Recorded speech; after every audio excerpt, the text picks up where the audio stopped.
بسم اللہ الرحمن الرحیم۔ اللہ کے نام سے جو رحمان اور رحیم ہے۔ البقرہ، نام اور وجہ تسمیہ۔ اس سورہ کا نام بقرہ اس لیے ہے کہ اس میں ایک جگہ گائے کا ذکر آیا ہے۔ قرآن مجید کی ہر سورہ میں اس قدر وسیع مضامین بیان ہوئے ہیں کہ ان کے لیے مضمون کے لحاظ سے جامع عنوانات تجویز نہیں کیے جا سکتے۔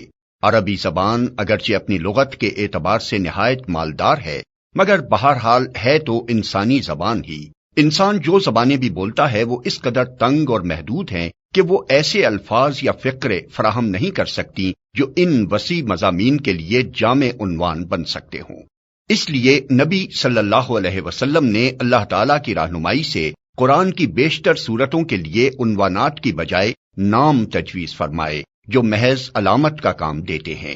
اس لیے سورہ کو بقرہ کہنے کا مطلب یہ نہیں ہے کہ اس میں گائے کے مسئلے پر بحث کی گئی ہے، بلکہ اس کا مطلب صرف یہ ہے کہ وہ سورہ جس میں گائے کا ذکر آیا ہے۔ زمانہ نزول۔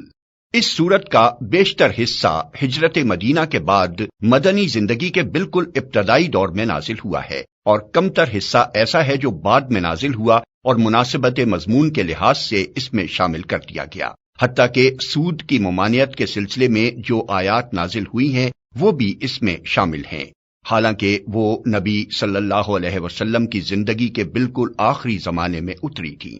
سورہ کا خاتمہ جن آیات پر ہوا ہے وہ ہجرت سے پہلے مکے میں نازل ہو چکی تھیں، مگر مضمون کی مناسبت سے ان کو بھی اسی صورت میں ضم کر دیا گیا ہے۔ شان نزول۔ اس سورت کو سمجھنے کے لیے پہلے اس کا تاریخی پس منظر اچھی طرح سمجھ لینا چاہیے۔ ایک، ہجرت سے قبل جب تک مکے میں اسلام کی دعوت دی جاتی رہی، خطاب بیشتر مشرکین عرب سے تھا، جن کے لیے اسلام کی آواز ایک نئی اور غیر مانوس آواز تھی۔ اب ہجرت کے بعد سابقہ یہودیوں سے پیش آیا، جن کی بستیاں مدینے سے بالکل متصل ہی واقع تھیں۔ یہ لوگ توحید، رسالت، وحی، آخرت اور ملائکہ کے قائل تھے، اس ضابطۂ شرعی کو تسلیم کرتے تھے جو خدا کی طرف سے ان کے نبی موسیٰ علیہ السلام پر نازل ہوا تھا، اور اصولاً ان کا دین وہی اسلام تھا جس کی تعلیم حضرت محمد صلی اللہ علیہ وسلم دے رہے تھے۔ لیکن صدیوں کے مسلسل انحطاط نے ان کو اصل دین سے بہت دور ہٹا دیا تھا۔ اس وقت حضرت موسیٰ کو گزرے ہوئے تقریباً 19 صدیاں گزر چکی تھیں۔ اسرائیلی تاریخ کے حساب سے حضرت موسیٰ علیہ السلام نے 1272 قبل مسیح میں وفات پائی، اور نبی صلی اللہ علیہ وسلم 610 بعد مسیح میں منصب نبوت پر سرفراز ہوئے۔ ان کے عقائد میں بہت سے غیر اسلامی عناصر کی آمیزش ہو گئی تھی جن کے لیے تورات میں کوئی سند موجود نہ تھی۔ ان کی عملی زندگی میں بکثرت ایسے رسوم اور طریقے رواج پا گئے تھے جو اصل دین میں نہ تھے اور جن کے لیے تورات میں کوئی ثبوت نہ تھا۔ خود تورات کو انہوں نے انسانی کلام کے اندر خلط ملط کر دیا تھا، اور خدا کا کلام جس حد تک لفظاً یا معناً محفوظ تھا اس کو بھی انہوں نے اپنی منمانی تعویلوں اور تفسیروں سے مسخ کر رکھا تھا۔ دین کی حقیقی روح ان میں سے نکل چکی تھی، اور ظاہری مذہبیت کا محض ایک بے جان ڈھانچہ باقی تھا جس کو وہ سینے سے لگائے ہوئے تھے۔ ان کے علماء اور مشائخ، ان کے سرداران قوم اور ان کے عوام سب کی اعتقادی، اخلاقی اور عملی حالت بگڑ گئی تھی، اور اپنے اس بگاڑ سے ان کو ایسی محبت تھی کہ وہ کسی اصلاح کو قبول کرنے پر تیار نہ ہوتے تھے۔ صدیوں سے مسلسل ایسا ہو رہا تھا کہ جب کوئی اللہ کا بندہ انہیں دین کا سیدھا راستہ بتانے آتا تو وہ اسے اپنا سب سے بڑا دشمن سمجھتے اور ہر ممکن طریقے سے کوشش کرتے تھے کہ وہ کسی طرح اصلاح میں کامیاب نہ ہو سکے۔ یہ لوگ حقیقت میں بگڑے ہوئے مسلمان تھے جن کے ہاں بدعتوں اور تحریفوں، منہ شگافیوں اور فرقہ بندیوں، استخاں گیری اور مغز افغنی، خدا فراموشی اور دنیا پرستی کی بدولت انحطاط اس حد کو پہنچ چکا تھا کہ وہ اپنا اصل نام مسلم تک بھول گئے تھے، محض یہودی بن کر رہ گئے تھے، اور اللہ کے دین کو انہوں نے محض نسل اسرائیل کی آبائی وراثت بنا کر رکھ دیا تھا۔ پس جب نبی صلی اللہ علیہ وسلم مدینہ پہنچے تو اللہ تعالیٰ نے آپ کو ہدایت فرمائی کہ ان کو اصل دین کی طرف دعوت دیں۔ چنانچہ سورہ بقرہ کے ابتدائی 15-16 رکوع اسی دعوت پر مشتمل ہیں۔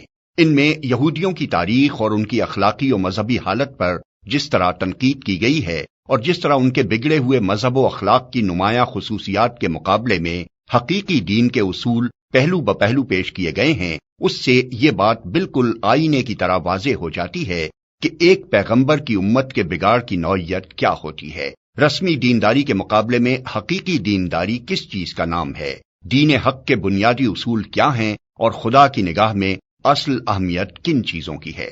2. مدینہ پہنچ کر اسلامی دعوت ایک نئے مرحلے میں داخل ہو چکی تھی۔ مکہ میں تو معاملہ صرف اصول دین کی تبلیغ اور دین قبول کرنے والوں کی اخلاقی تربیت تک محدود تھا، مگر جب ہجرت کے بعد عرب کے مختلف قبائل کے وہ سب لوگ جو اسلام قبول کر چکے تھے ہر طرف سے سمٹ کر ایک جگہ جمع ہونے لگے اور انصار کی مدد سے ایک چھوٹی سی اسلامی ریاست کی بنیاد پڑ گئی، تو اللہ تعالیٰ نے تمدن، معاشرت، معیشت، قانون اور سیاست کے متعلق بھی اصولی ہدایات دینی شروع کی اور یہ بتایا کہ اسلام کی اساس پر یہ نیا نظام زندگی کس طرح تعمیر کیا جائے۔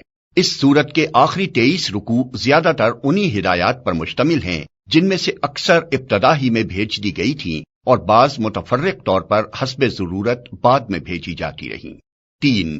ہجرت کے بعد اسلام اور کفر کی کشمکش بھی ایک نئے مرحلے میں داخل ہو چکی تھی۔ ہجرت سے پہلے اسلام کی دعوت خود کفر کے گھر میں دی جا رہی تھی اور متفرق قبائل میں سے جو لوگ اسلام قبول کرتے تھے وہ اپنی اپنی جگہ رہ کر ہی دین کی تبلیغ کرتے اور جواب میں مصائب اور مظالم کے تختہ مشق بنتے تھے۔ مگر ہجرت کے بعد جب یہ منتشر مسلمان مدینہ میں جمع ہو کر ایک جتھا بن گئے اور انہوں نے ایک چھوٹی سی آزاد ریاست قائم کر لی تو صورتحال یہ ہو گئی کہ ایک طرف ایک چھوٹی سی بستی تھی اور دوسری طرف تمام عرب اس کا استحصال کر دینے پر تلا ہوا تھا۔ اب اس مٹھی بھر جماعت کی کامیابی کا ہی نہیں بلکہ اس کے وجود و بقا کا انحصار بھی اس بات پر تھا کہ اولاً وہ پورے جوش و خروش کے ساتھ اپنے مسلک کی تبلیغ کر کے زیادہ سے زیادہ لوگوں کو اپنا ہم عقیدہ بنانے کی کوشش کرے، ثانیاً وہ مخالفین کا برسر باطل ہونا اس طرح ثابت و مبرہن کر دے کہ کسی ذی عقل انسان کو اس میں شبہ نہ رہے، ثالثاً بے خانمہ ہونے اور تمام ملک کی عداوت و مزاحمت سے دوچار ہونے کی بنا پر فقر و فاقہ اور ہمہ وقت بے امنی اور بے اطمینانی کی جو حالت ان پر طاری ہو گئی تھی اور جن خطرات میں وہ چاروں طرف سے گھر گئے تھے ان میں وہ ہراساں نہ ہوں بلکہ پورے صبر و ثبات کے ساتھ ان حالات کا مقابلہ کریں اور اپنے عزم میں ذرا تزلزل نہ آنے دیں۔ رابعاً وہ پوری دلیری کے ساتھ ہر اس مسلح مزاحمت کا مسلح مقابلہ کرنے کے لیے تیار ہو جائیں جو ان کی دعوت کو ناکام کرنے کے لیے کسی طاقت کی طرف سے کی جائے، اور اس بات کی ذرا پرواہ نہ کریں کہ مخالفین کی تعداد اور ان کی مادی طاقت کتنی زیادہ ہے۔ خامساً ان میں اتنی ہمت پیدا کی جائے کہ اگر عرب کے لوگ اس نئے نظام کو جو اسلام قائم کرنا چاہتا ہے فہمائش سے قبول نہ کریں تو انہیں جاہلیت کے فاسد نظام زندگی کو بزور مٹا دینے میں بھی تامل نہ ہو۔ اللہ تعالیٰ نے اس صورت میں ان 5 امور کے متعلق ابتدائی ہدایات دی ہیں۔ 4. دعوت اسلامی کے اس مرحلے میں ایک نیا عنصر بھی ظاہر ہونا شروع ہو گیا تھا اور یہ منافقین کا عنصر تھا۔ اگرچہ نفاق کے ابتدائی آثار مکہ کے آخری زمانے میں بھی نمایاں ہونے لگے تھے مگر وہاں صرف اس قسم کے منافق پائے جاتے تھے جو اسلام کے برحق ہونے کے تو معترف تھے اور ایمان کا اقرار بھی کرتے تھے لیکن اس کے لیے تیار نہ تھے کہ اس حق کی خاطر اپنے مفاد کی قربانی اور اپنے دنیاوی تعلقات کا انقطاع اور ان مصائب و شدائد کو بھی برداشت کر لیں جو اس مسئلہ کے حق کو قبول کرنے کے ساتھ ہی نازل ہونے شروع ہو جاتے تھے۔ مدینہ پہنچ کر اس قسم کے منافقین کے علاوہ چند اور قسموں کے منافق بھی اسلامی جماعت میں پائے جانے لگے۔ ایک قسم کے منافق وہ تھے جو قطعاً اسلام کے منکر تھے اور محض فتنہ برپا کرنے کے لیے جماعت مسلمین میں داخل ہو جاتے تھے۔ دوسری قسم کے منافق وہ تھے جو اسلامی جماعت کے دائرہ اقتدار میں گھر جانے کی وجہ سے اپنا مفاد اسی میں دیکھتے تھے کہ ایک طرف مسلمانوں میں بھی اپنا شمار کرائیں اور دوسری طرف مخالفین اسلام سے بھی ربط رکھیں تاکہ دونوں طرف کے فوائد سے متمتع ہوں اور دونوں طرف کے خطرات سے محفوظ رہیں۔ تیسری قسم ان لوگوں کی تھی جو اسلام اور جاہلیت کے درمیان متردد تھے۔ انہیں اسلام کے برحق ہونے پر کامل اطمینان نہ تھا مگر چونکہ ان کے قبیلے یا خاندان کے بیشتر لوگ مسلمان ہو چکے تھے اس لیے یہ بھی مسلمان ہو گئے تھے۔ چوتھی قسم میں وہ لوگ شامل تھے جو امر حق ہونے کی حیثیت سے تو اسلام کے قائل ہو چکے تھے مگر جاہلیت کے طریقے اور اوہام اور رسمیں چھوڑنے اور اخلاقی پابندیاں قبول کرنے اور فرائض اور ذمہ داریوں کا بار اٹھانے سے ان کا نفس انکار کرتا تھا۔ سورہ بقرہ کے نزول کے وقت ان مختلف اقسام کے منافقین کے ظہور کی محض ابتدا تھی، اس لیے اللہ تعالیٰ نے ان کی طرف صرف اجمالی اشارات فرمائے ہیں۔ بعد میں جتنی جتنی ان کی صفات اور حرکات نمایاں ہوتی گئیں، اسی قدر تفصیل کے ساتھ بعد کی صورتوں میں ہر قسم کے منافقین کے متعلق ان کی نوعیت کے لحاظ سے الگ الگ ہدایات بھیجی گئیں۔